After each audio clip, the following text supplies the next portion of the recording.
this is the start of the case. Okay. So, student claimed there was some inappropriate behavior in the home. Yeah. When he used to date the mother, which was like 8 years ago. Yep.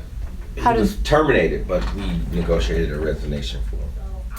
So like a settlement agreement? Yeah. But he can teach, right? Yeah, he didn't lose his certification. He got about 6 weeks of pay, I think. And then he got the $50,000 pay. He knows what he did, and if he did something inappropriate, he knew it came back on him. But like, did he like openly? A lot has happened since our teachers union release last week. The 2 union presidents we exposed in New Jersey were suspended. Then the president of the New Jersey Senate called for hearings to look into the behavior of teacher union officials. And the Democratic governor of New Jersey says he supports the hearings. Last Friday, lawyers for the American Federation of Teachers in Michigan tried again in federal court to stop us from releasing our undercover investigation into their activities. Just yesterday, the federal judge again ruled in our favor. And today, we release part 1 of that investigation into the AFT activities in Michigan. It is a troubling story about the union and a teacher accused of molesting a child.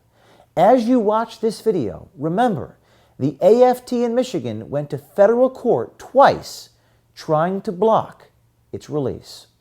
Embedded inside AFT's Michigan headquarters, our undercover journalist found documents exposing a twisted tale of a teacher who had been paid off to go away after accusations of sexual misconduct with a young girl arose. There was a police investigation. We even obtained part of their report. But for the record, the teacher was never arrested, and he denied the accusations against him. But the story of how the American Federation of Teachers in the Lake City, Michigan School District handled the situation with this accused teacher is still troublesome and raises a lot of questions about the practices and priorities of the AFT. It is indeed a cautionary tale. Well, I did have one. Oh, really? Actually, I did. Actually, this teacher lost his job, too. Oh, what happened? He was forced to resign. Johnny Mickles is a field representative for the American Federation of Teachers in Michigan. He says he represented the teacher, who was teaching middle school in Lake City, Michigan at the time of the investigation. Small city. Teacher used to date the mother of this student when the student was young. Oh, wow. Did she ever have him as a teacher? So this is the start of the case. Okay. So, student claimed there was some inappropriate behavior in the home. Yeah. When he used to date the mother, which was like 8 years ago. There were some reports about some child protection reports. When questioned by the police, the young victim said that the teacher entered her room on several occasions. Quote, she stated that the teacher placed his hand under the sheets and touched the inner portion of her thigh, unquote. The incidents occurred sometime in 2006, but were not reported until 2013, when the alleged victim just happened to become a student of the teacher. Then when the student get to his class as a high schooler, apparently all these memories that she had suppressed came out. Oh, wow. And she went to the superintendent and basically spilled her guts. And the superintendent terminated the teacher. What were some of the memories? Just like coming into the room at nighttime. Like her bedroom? Yeah. Indeed.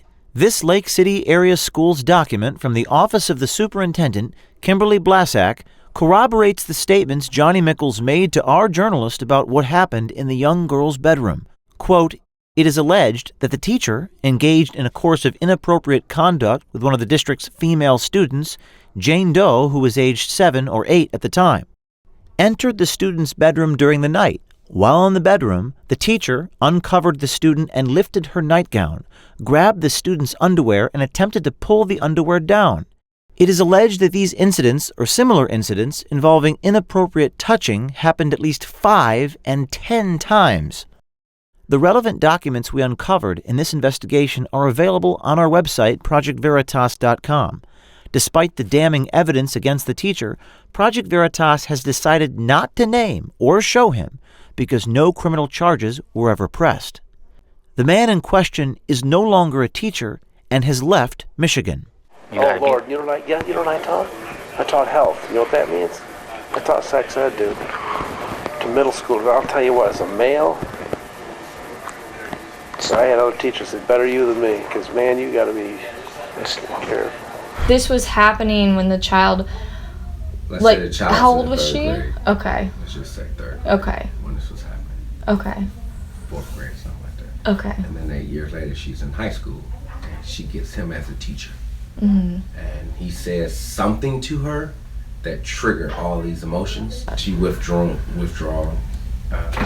They said she totally changed. And it wasn't until she had this person as a teacher. Wow. And that's why the superintendent was like, something happened. Because her grades Because the went memories down. all flooded back.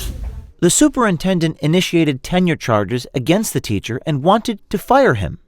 Quote, "I am requesting and recommending that the teacher be dismissed from his employment with the Lake City area schools," unquote. Yep. He was terminated, but we negotiated a resignation for him. So like a settlement agreement? Yeah. So does he teach somewhere now? He went to the west side of the state. We don't know. You don't know where he teaches? I don't know if he teaches or not. He was older. But he can teach, right? Yeah, he didn't lose his certification. So he could go to a school hypothetically and teach somewhere else. The union represented the teacher, and the district agreed to pay him off to go away. Did he get like money from the district then? He was on leave anyway with pay. He was? He got to be on leave until they drew up the settlement, and then he got like the rest of the school year's payout. He got about 6 weeks of pay, I think.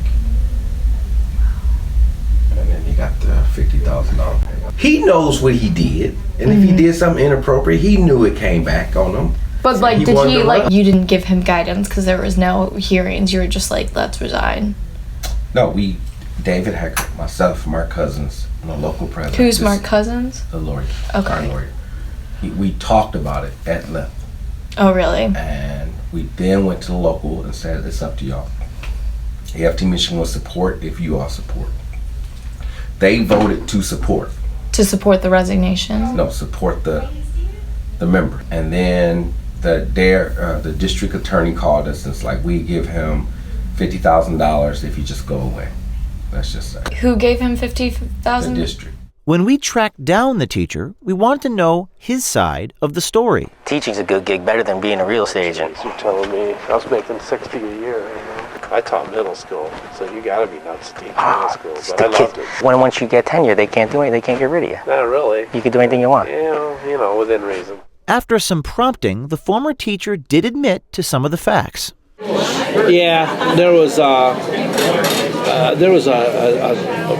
situation where somebody accused me of something that I didn't do, and so they were gonna just keep going, press the issue, this and that, and then I was trying to get out of there anyway. So I finally said, you know what, I'm just gonna retire. There were no charges. I mean, there was nothing ever came of it. Right, and then you signed the agreement, and then that's when you got out of it. Yep. This is just the same thing. Yep. So and I left there with it was my choice to leave, and that's what I did. Somebody accused me of something I didn't do. So what you said you got? So what kind of a deal did you work out with them? That I would retire. What did they accuse you of? There was an incident. They said that there was a gal that I had dated, and she had a daughter, and there was an accusation that was something to do with her daughter, which wasn't true. It was just an accusation that I did something I didn't do. Sex with a student? This gal I dated, her daughter accused me of doing something I didn't do, and I flat out didn't do it. I said, I'll retire, and here's the conditions. I want this much pay for this until this date. And I went to the attorney, for the school's attorney, the teacher union attorney, and they said, we'll pay you to this date, and we'll each go our own way. It's fine. Now, Valencia, how was the teachers union to deal with? Good. I mean, the attorney told me, hey, he said, in situations where somebody accuses you of something, you know what? He said, chances are they'll find a way to make it convenient for you to leave. That's what he said. I mean, I'm not trying to hide anything because nothing came of it. Nothing happened. There was no charges ever because there was nothing ever happened. But part of the agreement was you could continue to teach if you wanted to. Oh, well, Again, for the record, the teacher was never charged and never arrested. And he, as you heard, denies all wrongdoing. We don't know what actually happened except that the union, AFT Michigan, and the Lake City area schools had a problem. A teacher was accused of a serious crime, and the solution they came up with? Pay the teacher a bucket of money so he would just go away. If he wanted to go teach somewhere else, so be it. It would be someone else's problem. Our teachers' union investigation will continue this week with another story of a union official, also in Michigan, crossing the line. And it is not just Michigan, Randy. Keep watching, because we are just getting started.